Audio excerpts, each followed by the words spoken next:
It's going to be tough. I mean, again, we're talking about a confident bunch. These guys are getting better by the day. But Houston, like you said, they missed a lot of wide open threes. I don't expect those guys to miss these threes. You got to pick your poison. I mean, you either got to stop the pick and roll with Capella and James Harden, or you got to allow those guys to have open threes. And I think, they're not capable of doing both. So it's whichever one you pick, you got to do the best job as you can. One thing I'll say, if the Jazz win tonight, the series will not be over, Right. but we know that we're going to start hearing some Chris Paul stuff second round.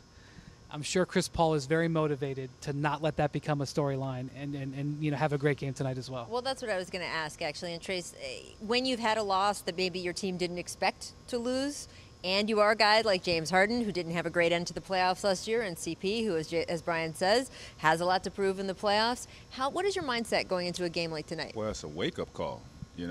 These guys are a team that we've been talking about making it to the finals. Right. This is the way they've been playing, win 60-plus games this year. You got the MVP